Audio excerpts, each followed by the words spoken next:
The America's Democrats podcast, a project of 21st Century Democrats, is made possible by contributions from our listeners. Want to do more? Go to americasdemocrats.org and click Donate. And thank you for allowing us to be your voice. And if you enjoy the show, please share it with your friends on Facebook and Twitter, and leave us a review on your favorite podcast app. This is the America's Democrats podcast, the weekly podcast for stand-up Democrats. Had enough of Fox News, the House Freedom Caucus, and Donald Trump? If you want the facts that you won't get from them or from the fake news sites of the alt-right, then stay tuned. Our sponsor, 21st Century Democrats, works hard to get everyday Democrats involved in returning our party to its roots and to success at the ballot box. Sit back and listen, then stand up and fight. And follow 21st Century Democrats on Facebook for all the latest progressive news. We're glad you can join us.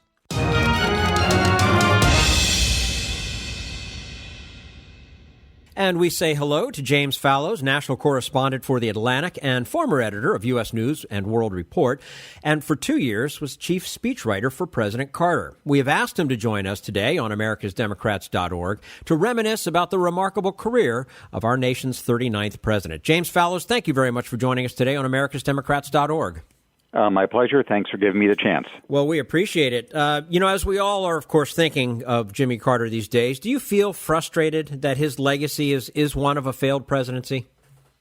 I think it's less frustration than just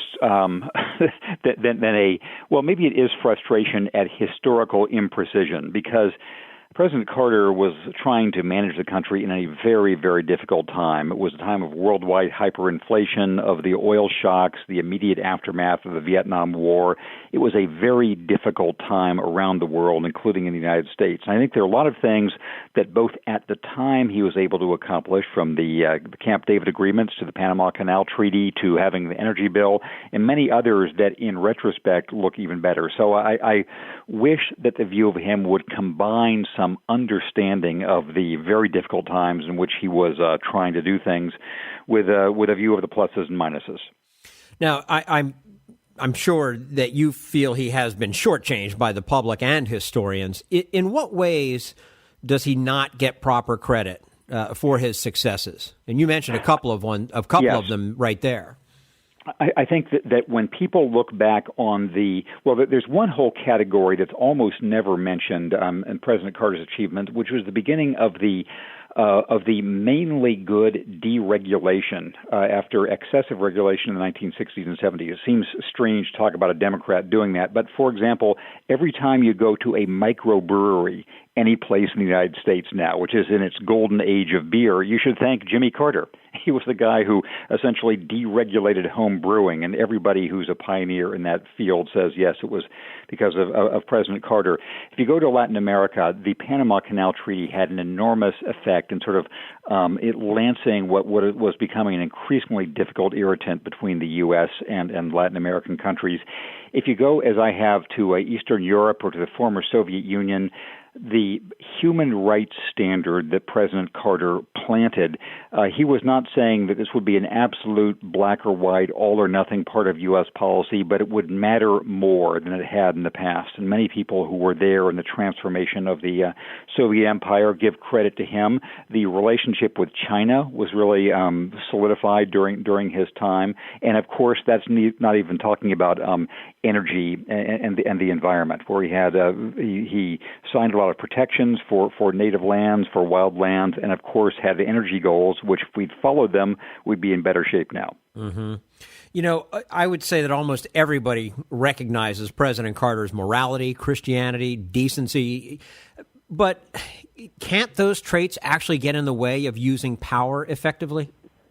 They can, and one point I made a year or two ago in a big piece about President Obama for The Atlantic, where I've worked ever since I left the Carter administration, is that the demands on a modern president are so enormous, broad, and unrelenting that any president is going to fall short in some of them. If somebody is a very, very good manipulator, then we might think that he or she doesn't have the right ethical compass. If he's a good public speaker, he might not be a good private persuader, et cetera. I think in President Carter's case, he was elected in 1976 in large part because of a sense of a failure of public morality. After President Nixon had to resign, with the decade of the Vietnam War just coming to an end. And I think the values that Jimmy Carter as a candidate had of saying that we need to be better, we need a government that is more in tune with what we think America should be, they gave him some public backing, and they had some influence, but not complete influence, in his private negotiations. He was a better negotiator than most people think, but he was not fundamentally a creature of the Congress, a creature of Washington, and so he did run into some of those impediments. Yes, I think that the main point I'd make, too, is that if people are thinking of Jimmy Carter as an inflexible moral prig who would just walk away from a bargaining table if things weren't going his way, he was not that way at all. He was a man of the world, but he wasn't a Washington creature, and therefore had some difficulties with the Congress. We're speaking with James Fallows, national correspondent for The Atlantic, and for 2 years, the chief speechwriter for President Jimmy Carter. James, President Carter joked that he might have had a second term if he had sent one more helicopter on that hostage rescue mission. Maybe there was something to that. Everyone remembers that mission. Everyone talks about how that was the downfall. But was he really, in fact, doomed by the economy, gasoline prices, the hostage crisis itself? I mean, was it more to it than that? Well, there's a case he can make that if that rescue mission had succeeded and he wasn't dogged by the Iranian captivity, which reached its first anniversary on Election Day, and that if he had some sense of being lucky rather than unlucky, of having everything go against him, things might have been different. Part of the case he would make is that even within a week of the election, the polls were still very, very close. It was just the final debate, the only debate between Jimmy Carter and Ronald Reagan a week before the election, where things started to diverge. So you can argue it either way. You can argue that it was towards the end a close election, which we now forget, because we think of Ronald Reagan as this triumphant second two-term president who all Republicans now adulate, and even Democratic presidents do. But there is Jimmy Carter is not entirely making it up when he says that he might have stayed in there for a second term had the Iranian situation gone differently. Now, do you think at all that the Iranians waited until Inauguration Day to release the hostages because they wanted to humiliate President Carter, or perhaps they were somehow afraid of Ronald Reagan? The Reagan team, well, certainly it's clear that they waited. I remember very vividly Inauguration Day of 1980, and they were having the swearing-in ceremony, and essentially, as soon as it was done, as soon as Jimmy Carter was out of command, the Iranians said, okay, we can make a deal.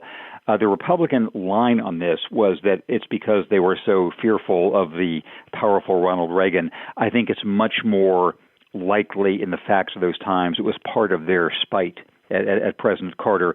And the reason they were spiteful to him is the rescue mission, the Iranian Revolution led by the Ayatollah of those days was largely against the Shah, with whom Jimmy Carter had been allied and was supporting. So I think it was more a gesture of spite towards the previous president than of quaking fear of the new one. Now, if you were say, going to rank things for us, what do you think was President Carter's greatest policy achievement, both foreign policy and domestic policy? In terms of simple achievements, I would have to say his engineering the Camp David peace agreement between Israel and Egypt.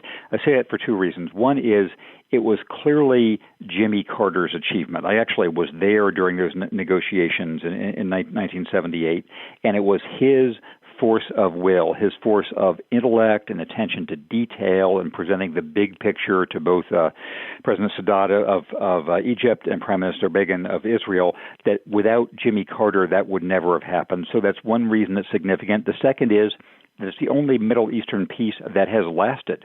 And so the fact that he was able to achieve that and bring two tough leaders from countries that have been at war together, I think that is something that no one can ever take away from him.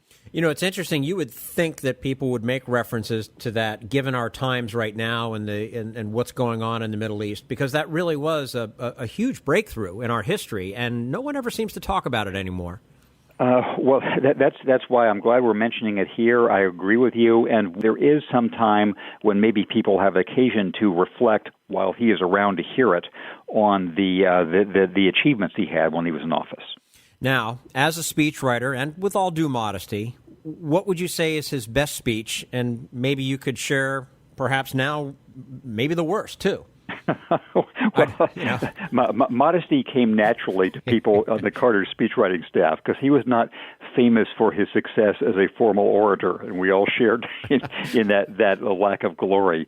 The speech, I think, holds up well is one that he did in Notre Dame in 1977 about his human rights policy, because I think he laid out then carefully and clearly what seems like a contradiction. The contradiction is the United States has to stand for something in human rights, even if it can't sublimate everything else to that. That the fact that you had to sometimes deal with dictators, sometimes had to deal with unsavory regimes, sometimes had to do things you didn't really like, the fact that that was a reality of life did not mean that you could not still place emphasis on standing up for these principles wherever you could. I think that speech stands rereading.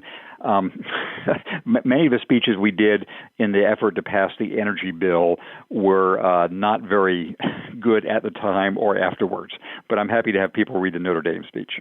Jimmy Carter is generally well regarded, but frankly, more for the post-presidency than for what he did as president. Is that a fair assessment? I think it's a fair assessment. One reason is he's had so much more time in the latter role than the former. As we know, he was president for 4 years. He's been former president since 1981, so it's a very long time. He's had some almost an order of magnitude more time as a former president than as an actual president. So he's been in the worldview that way. Second, he really did reinvent the modern concept of the ex-president, the former president, in that he used his influence not simply to make money. He wasn't making money for himself. He did use it to raise money for his Carter Center, but it was to extend the things that he had stood for when he was president, primarily international peacekeeping, alternatives to militarism, and dealing with some practical problems of health and poverty reduction around the world. To do those with the advantage of the presidency's stature, but without all the sort of complications that came along with having to work with Congress, give speeches to the public, and all the rest. So I think because he was president for a relatively short time at a frustrating period in history, and because he's been such a successful and innovative former president, I think it's a fair assessment. Most presidential candidates campaign as outsiders, but when this former state senator and governor came to Washington, he really acted the part. Did that poison the well with a Congress controlled by his own party? I think it was one of many handicaps he was working with. There is a built-in dilemma when it comes to running for president, which even in the 2016 campaign we're seeing that when people are unhappy with the course of national events, as they were in the mid-'70s after Watergate and Vietnam, as they are in the mid-2010s for economic and other reasons, they want somebody who is not of that system, but the very person they choose for that reason has troubles with the system. The Congress is still going to be there. There's still going to be a media establishment and all the rest. So there is that built-in tension and contradiction. In an ideal world, presidents would be able to bridge that gap, to present themselves as Mr. or Ms. Outsider and yet find ways to work with the established system. Jimmy Carter was able to do that better than it seems looking backwards, that he did get his energy bill through the Congress in 1977. That was a big push. It was a big achievement, and he got it done. As time went on, as economic problems mounted, as Carter himself seemed less lucky and less of a magnet for the Democratic Party, he had increasing problems with his Democratic majority. He also wasn't their kind of guy. He wasn't a natural match with, say, a Tip O'Neill.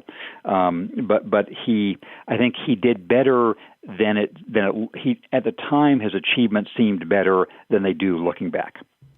It's interesting. I've heard people say that Tip O'Neill was better friends with Ronald Reagan than he was with Jimmy Carter. they were more similar types of people. Jimmy Carter had some Scots-Irish in his background, but he wasn't sort of the same kind of Irishman you think of with either Reagan or Tip O'Neill.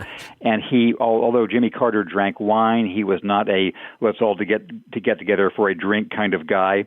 And the primness which had made him, which I think has been part of his success as a former president, did set some congressmen set their teeth on edge. So that certain righteousness about Jimmy Carter, that made it hard for him to deal with a lot of other politicians? It was a factor. I think, as you know and you discussed over the broadcast, that in politics, success sort of builds its own momentum. And when Jimmy Carter was a newly elected, triumphant outsider president, for the first year or so, these same congressmen and representatives and senators, they wanted to be associated with him because he seemed strong. He seemed to have the wind at his back, et cetera. As he became beset with more problems, mainly as the economy around the world, not just in the United States, was having difficulties, then they started noticing aspects of his personality that previously they would have thought of, as charming secrets to his success. Now they began saying they were annoying. We're speaking with James Fallows, national correspondent for The Atlantic, two-year former chief speechwriter for President Carter, joining us today on americasdemocrats.org to reminisce about our nation's 39th president. President Carter was famous for saying in his campaign that I will never lie to you. But shouldn't a president maintain some factual inexactitudes in his political arsenal? Yes, and they all do. And one thing I noted in contrasting the work of a speechwriter with that of being a journalist, I noted that when you're a journalist or other kind of writer, you try to be as clear as you possibly can and as unambiguous. When you're a politician, you have to be only as clear as you can sort of prudently afford to be. You don't want to foreclose options. You don't want to needlessly generate disagreement, et cetera. So I am not aware of any case where President Carter knowingly misled the public in anything he said. But like any figure in any public office around the world, there were times when he was cagey. When the Iranian rescue mission was underway, he didn't say anything about it. When there were secret negotiations with China or with Israel or Egypt, he was cagey about them. So I think here at least is a place where he probably shouldn't have made the promise he did, because that set journalists on the endless hunt to find some little fib he might have told. But I think he was true to the right version of his statement, which was he was as honest as the limits of office allowed him to be. Well, and you mentioned journalists and opponents both. All of a sudden, somebody comes out and says, "I'll never lie to you." That's what they're going to do is hunt for it, and they perhaps, especially nowadays, might even find something that, while technically it was true, they might spin it so that it's not true. So, I guess you do open yourself to a barrage of negativity when you say something like that. Yes, and you set out a marker that everyone then wants to hold you up to. So I think that if President Carter were running again or had that campaign to run over again, he would find a different way to make that point. Mm-hmm. You can always count on me. I with 3 minutes I'll come up with a different way to say that, but I'll never lie to you is a little too stark. Right. I mean, I'm sure a lot of people were around looking, especially if somebody says that nowadays, that's almost an admission of guilt. Do you think President Carter's standing may continue to rise in the future, just as did Harry Truman, one of his political heroes? I think so for these reasons. Number one, in modern times, the national political environment has become so poisonous that almost every president becomes better liked after that person is out of office, because when they're in office, they're so embattled. You've seen that happen to Bill Clinton, whom the Republicans tried to impeach, and then they sort of embraced after a while. I think it'll happen to Barack Obama too, and I think it even though the modern Republicans have sort of based their case on the fact that Reagan was great and Carter was terrible, I think what he's done internationally since his presidency has buoyed his stature, and I think his reputation will go up. We'll see if he gets a full-scale reassessment a la Harry Truman. I would be glad to see that if it happens. Are there overarching lessons for future presidents and historians from the Carter presidency? many of the lessons that come immediately to mind are not really useful lessons. For example, try to be president at a time when things are going well rather than things are going poorly. And you'll do better, or on the upside of an economic cycle rather than the downside. There is this paradox, again, that reforming outsider candidates are more likely to be elected when there's a sense of crisis in the public, but then it's all the harder to govern in those times. I think the more serious lesson of the Carter times, apart from just the endless exercise we as American citizens go through in trying to make up for the errors of an existing president with the next one we choose, is that the long-term perspective actually does pay off. Jimmy Carter had long-term goals of trying to shift America's energy mentality and energy dependence, of trying to readjust the role of government, of trying to adjust America's place in the world, of trying to bring peace to the Middle East, at least one part of it, of having a human rights emphasis. And the things he tried to do that had the longest time horizon, even though they were most frustrating while he was in office, are the ones I think he'll be remembered for and will be admired for. So if presidents could think that even though day by day the temptation is just to respond to the cable news cycle, the longer-term things actually will have the best payoff for them. What would you like young folks to know about Jimmy Carter? I guess I would like them to know that he was and is a good man who showed that it's not an impossible contradiction to be a principled and conscientious and moral figure and still be involved in politics, who thought there was a way to combine the art of politics, the process of persuasion, the process of winning elections, with all the things that really matter in a human conscience and a global conscience and a long-term environmental conscience and all the rest. And that when it comes to his own record himself, I hope that they will look at him for the successes he had, which were considerable. And as a guide to the future, I hope they will use his example as saying that a mixture between principle and politics is always difficult, but it's worth trying to achieve because it makes a difference for the world when you do these better things. James Fallows, national correspondent for The Atlantic, for 2 years, the chief speechwriter for President Carter, joining us today on americasdemocrats.org. James, thank you so much for your time with us. We appreciate it, and we look forward to having you back again soon. My pleasure, and thanks so much. You're quite welcome. And this is americasdemocrats.org, the weekly netcast for stand-up Democrats.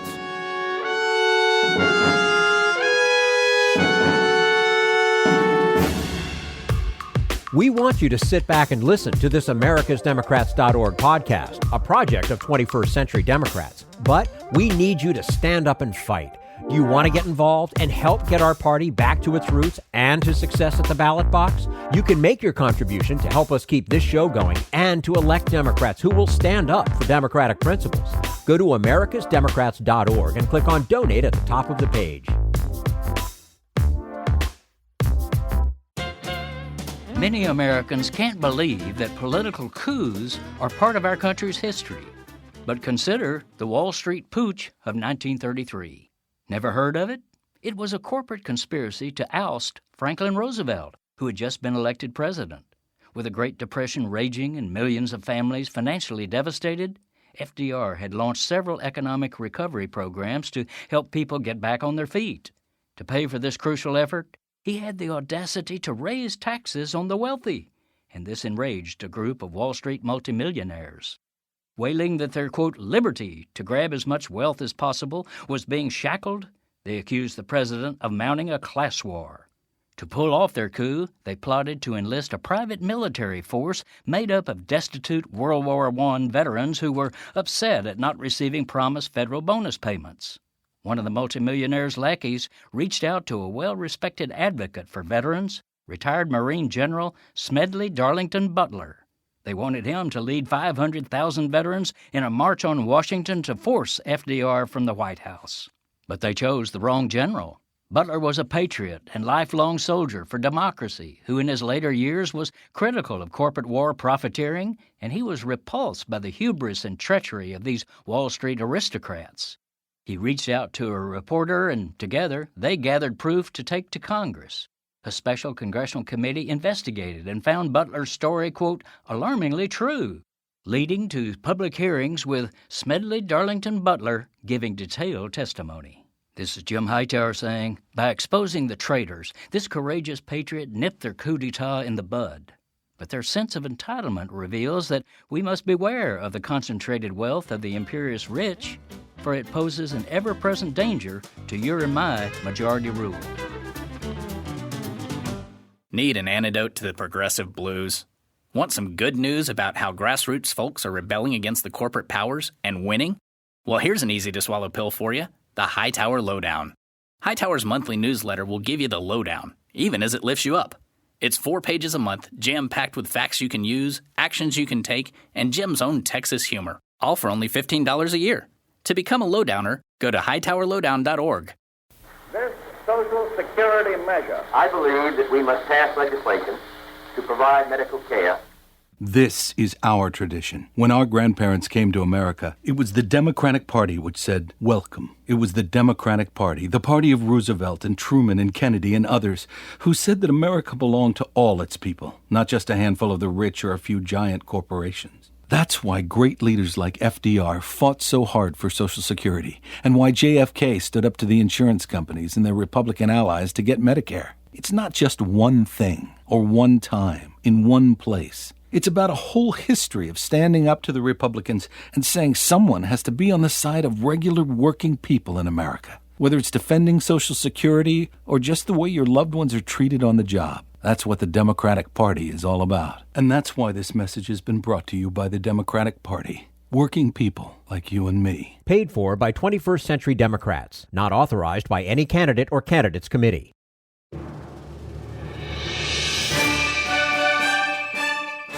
Religion and politics. It's basically been with us from the very foundation of this country, hasn't it?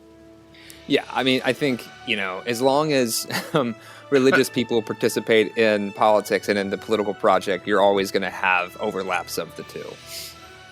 And sometimes conflicts between the two, and sometimes emergence, right, or merger of the two. Oh yeah. I think as some people have told me in the past, separating church and state is different from separating faith and politics. The former is much easier to do than the latter. Right. So have we gotten it right yet, or are we still working toward getting it right? I mean, something our founding fathers wrestled with, and as you report, we're still wrestling with it today, aren't we? Oh, yeah. I mean, I think, whether we've got it right, it turns out to be a deeply debated point of opinion. I think that since our founding, even before the founding of the country, and people forget, the Puritans came here, but within a generation or two, they were hanging Quakers for worshiping differently from them. Right. Yeah. There's a long history of religious conflict, among Christians not even thinking each other are Christian in the United States, much less a plurality of other religious traditions. But, what we have, what is also part of our history is, these tensions between religious groups who operate in public, as well as efforts by religious groups to build a stronger society. And both of those stories are often told at the same time at any given point in American history. And unearthing which one is louder at any given time is often its own project. So let's go to the reality of today and the new report that came out last week. It was released by the two groups, the Freedom from Religion Foundation and the Baptist Joint Committee for Religious Liberty. What did that report tell us? So this report kind of is in many ways pulling together the who's who in scholars and activists and journalists who have been investigating Christian nationalism, specifically how it influenced both the January 6th insurrection and the events surrounding that insurrection. So you have sociologists in the report helping define, what Christian nationalism is and what it looks like and how it's detectable in society. You have, scholars talking about the dynamic of white nationalism that can sometimes influence myriad forms of Christian nationalism. And then you have the meat of the report, which is a painstakingly detailed, step-by-step chronicling of how Christian nationalism, this appeal to a Christian nation, not only showed up a lot in the insurrection visibly, that you could see people waving flags that argued as much, or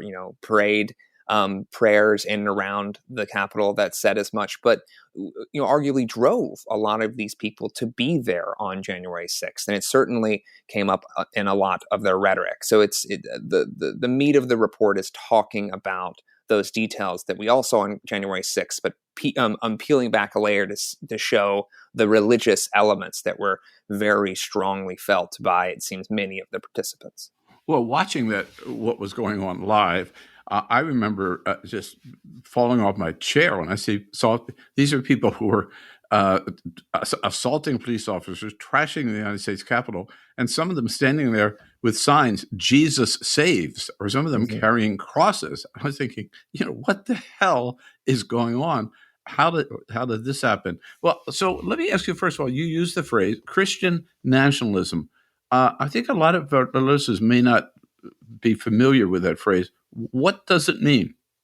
So probably the simplest version or definition of it is the belief that America was founded as a Christian nation, and that it either has deviated from that and needs to return to being a Christian nation, or its Christian identity needs to be protected. And I want to stress that the second part of that sentence is arguably more important than the first. The historical part is less important than that desire to create a Christian nation. Now, the thing about Christian nationalism, it's a political and religious term. So what I mean by that is that it is disputed in the same way that we have disputes over what liberal and conservative mean, or that we use terms like authoritarian or authoritarianism that can look different in different places. Christian nationalism can look different depending on which individual you are speaking to. For instance, somebody who is Catholic, their iteration of Christian nationalism can look a little different than somebody who is a regular churchgoer who is a white evangelical. That can look a little different than a Hispanic Protestant that might appeal to Christian nationalism, and along. In practice, though, it is a powerful enough language, a common appeal to a version of American identity, that it can gather these seemingly disparate groups of people together in the same space, and whatever differences they might have theologically or even politically, that shared appeal to a Christian nation is enough to get somebody who might be a regular Baptist churchgoer from Alabama to march alongside a guy who was wearing, horns and blue face paint with Norse tattoos on his body, to both end up in the Senate chamber on January 6th and both, participate in a prayer that appealed, to Jesus Christ and appealed to Christian nationalist sentiments. So it's kind of this unifying force for many. So Christian nationalism, that we were founded as a Christian country, that the Christianity and we have to get back to that, as you said, and Christianity must be protected. Does that mean Christianity should be the official state religion? Well, there are. So that is the belief of some. So, for instance, two of the sociologists that show up in this report, Samuel Perry and Andrew Whitehead, they do a lot of sociological polling and surveying on this. And one of the questions that is often asked in an array of questions, basically to grade how Christian nationalist someone is whether they believe that the Christianity should be declared the United States state religion, right? A direct violation of the Establishment Clause of our Constitution. But that is one of the things that if you score highly on that, you're likely to also score highly on the other metrics of Christian nationalism. So yes, there are absolutely Christian nationalists who believe not only that we are a Christian nation de facto, but that we should, de jure, more explicitly declare this to be a Christian nation. Which I guess follows their belief that our founding documents are divinely inspired. That's also one of their beliefs, correct? So the Constitution and the Bible are on the same plane?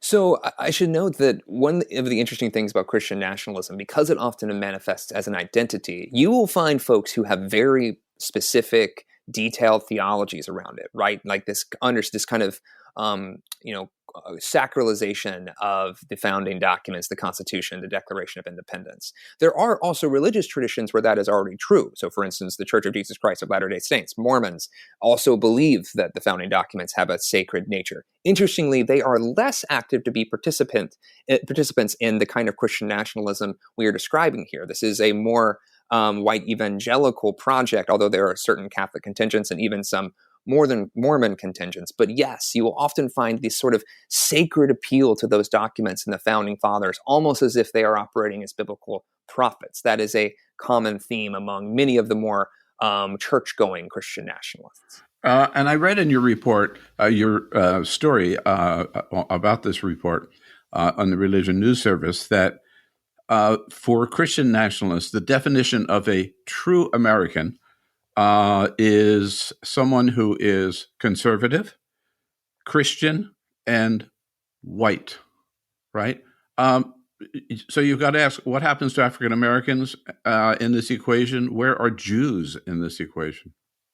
Right. So this has been an interesting element that's emerged. So, Christian nationalism has taken a lot of different forms throughout American history.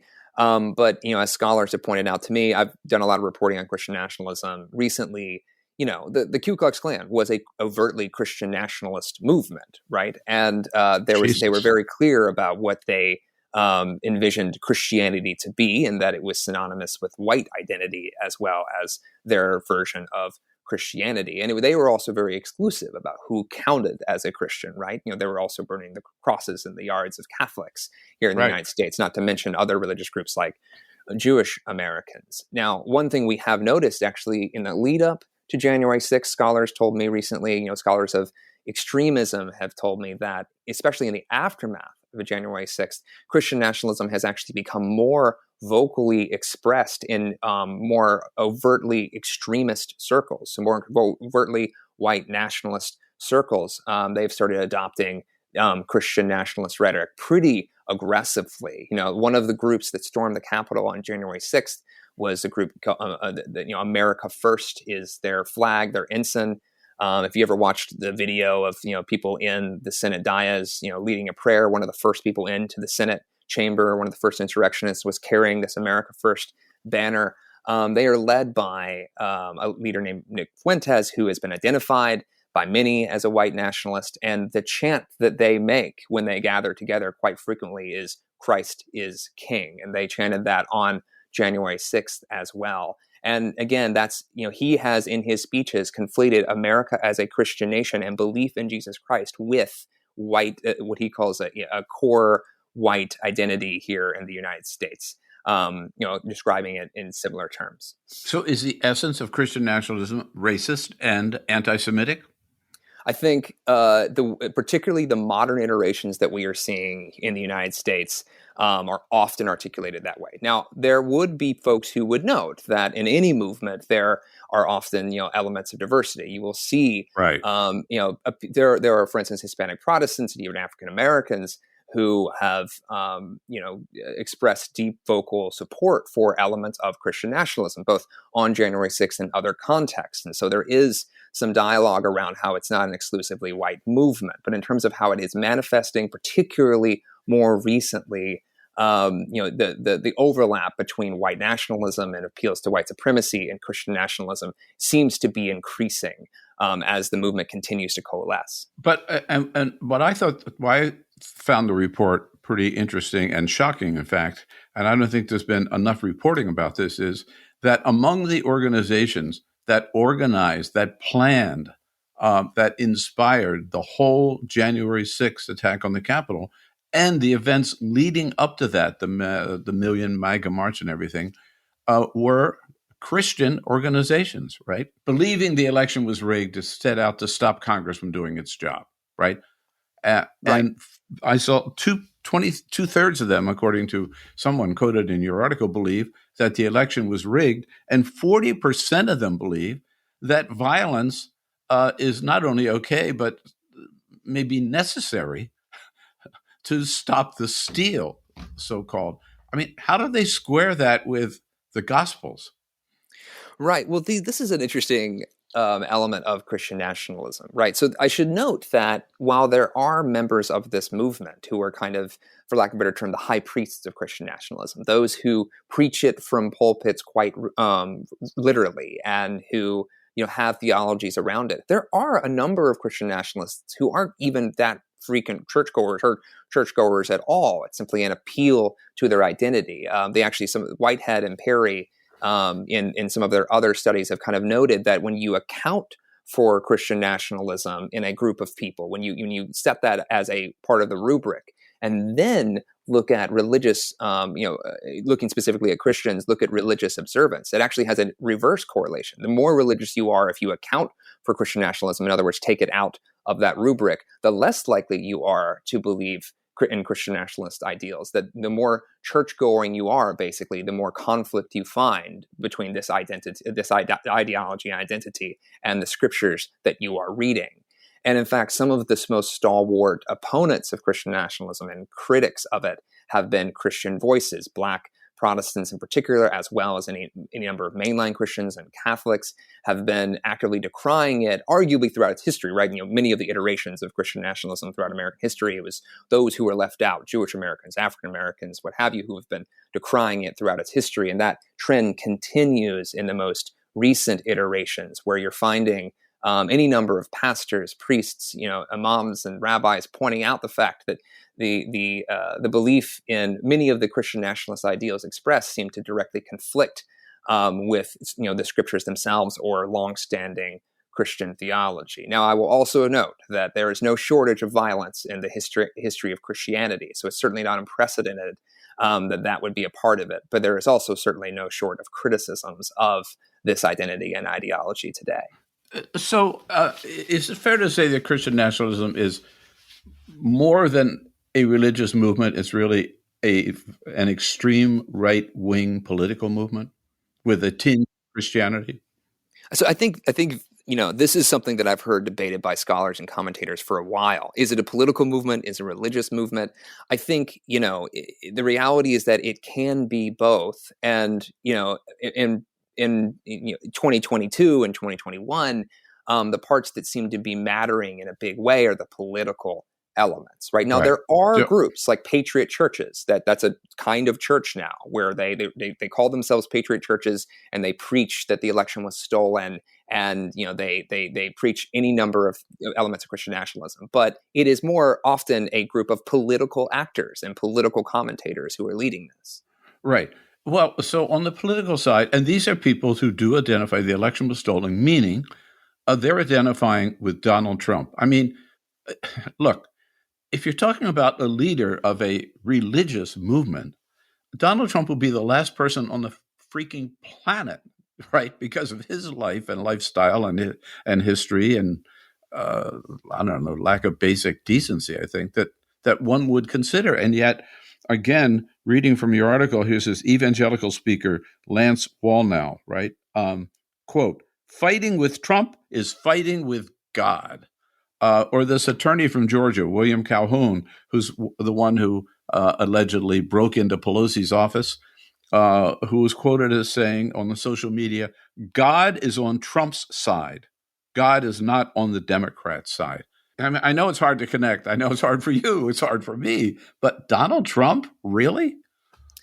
Yeah, I've been writing about Christian nationalism roughly since, Trump came into office. And, there were some other commentators who kind of noted Christian nationalism as key to his rise. I will note what's interesting is that early on in particular, you had a group of, including Lance, who you mentioned there, a group of faith leaders who kind of did have these sort of theological explanations for Trump. So, for instance, they saw him as the Cyrus president, this reference to a biblical figure who also was perhaps morally suspect, but who could be used by God. And so there would be this attempt by many of these faith leaders to kind of dismiss elements of Trump's personality or his past that may not, match up very well with many of the, family values, quote unquote, that has been advocated for by the religious right for decades. But they would say, since he signs on the dotted line and supports this idea in terms of, wanting to appoint conservative justices to the Supreme Court, to wanting to,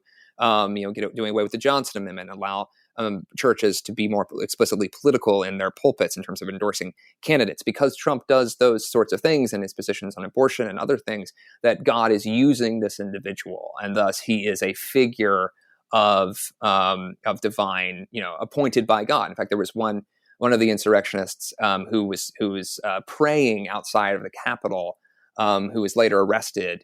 He talked about, and he has said publicly, that he, thought Trump was appointed by God to be president of the United States. And that sort of theology really permeated among the close supporters and vocal advocates that were pastors and preachers that Trump surrounded himself both during his campaign and after he became president. And so that kind of, theology, became so foundational. And I remember right after his remarks about the Charlottesville, the white nationalist event that led to the tragic death of one individual, and Trump made his infamous both sides remark.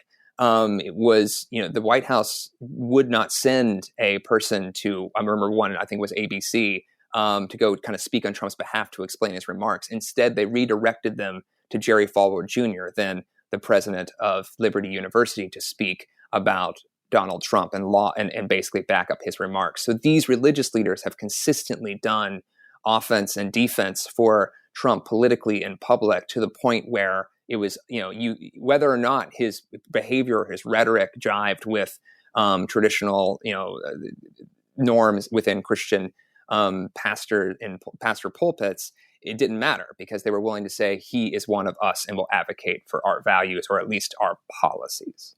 Well, how much of this, you used the word, Jack, how much of this is driven by abortion? Well, I think there's certainly a lot of it more recently, right? I think it was, I think the wanting to overturn Roe v. Wade and seeing the judicial process as the way to do that has been a longstanding project of the religious right, and for decades now. And Trump, as this figure who could be elected and then would appoint conservative justices, often looking specifically at abortion and Roe v. Wade, he certainly was an instrument of that. So in some ways, you could say it was a huge part of both Trump's rise. Abortion comes up less often when you're talking to Christian nationalists, but it's not like it's quite frequently when you talk to when these folks are interviewed, or the way they articulate themselves in public, it is like taken as fact that they see abortion as wrong in all or most cases, and that abortion rights, as we understand them currently in the United States, they see that as a sinful element of the American project.